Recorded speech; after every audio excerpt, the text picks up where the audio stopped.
Hey everyone, my name is Alec and today I'm going to be showing you how to put stiff springs and damping rods in your Kawasaki KLX110. First thing we're going to have to do is get this bike in the shop and get this front end disassembled. We'll just slide that front wheel off and the fork tubes can come right down.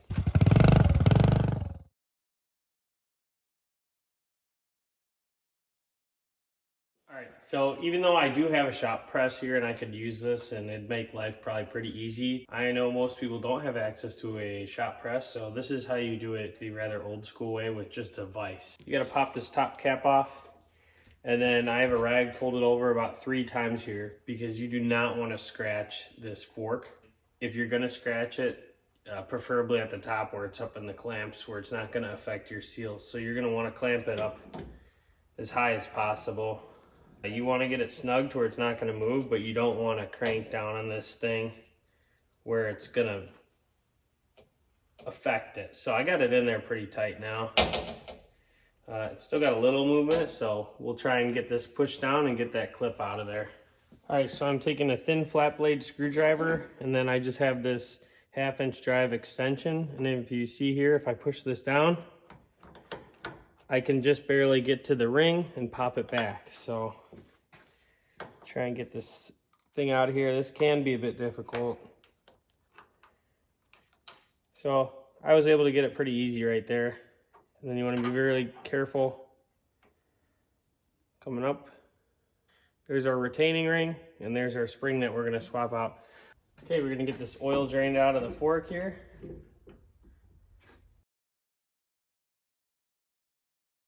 And while that's draining out, this is a good time. I'm going to throw this back in the vise and grab the axle bolt.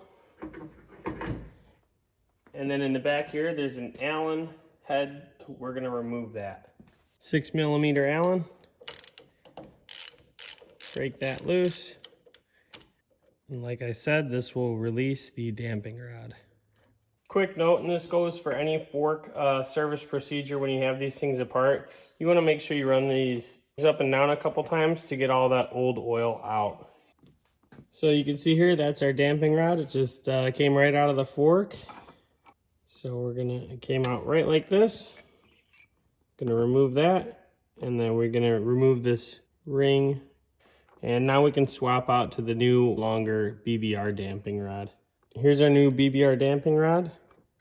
In comparison, we're gonna put this ring back in here, put our spring right back in there, and then now we can go ahead and put that back in the fork tube.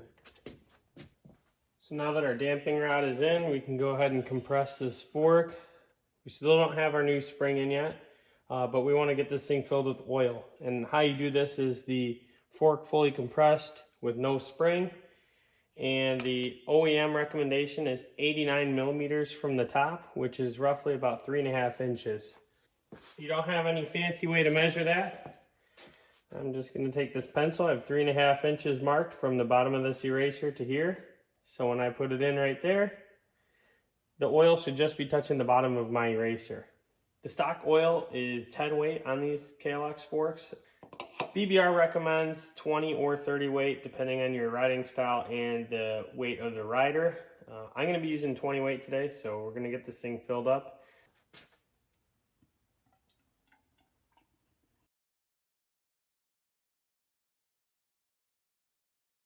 This is definitely not the most high-tech way to do it, but it definitely works. So right there, I'm pretty much right at the end of the eraser.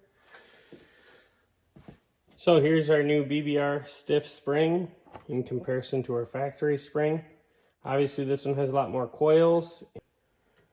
Slide the new spring back down. I'm going to go ahead and snug up that damping rod a little bit tighter.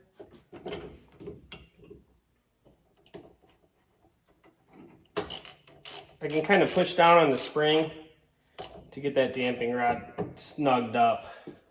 And this is definitely going to be more difficult now with the stiff spring in. So this is going to take a little bit of patience.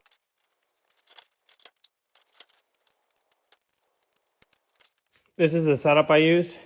This extension, I put this little rag on top so it doesn't bite into your palm too much.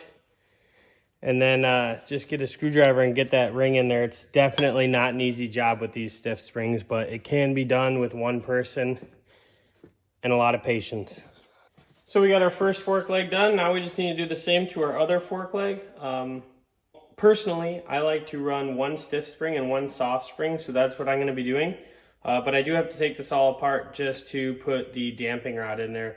And then I'm running that 20 weight oil to make these things a little bit stiffer as well.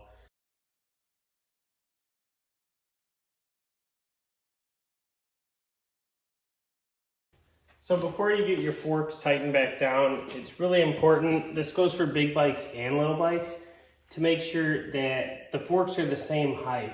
So you want to make sure your axle can easily slide in and out.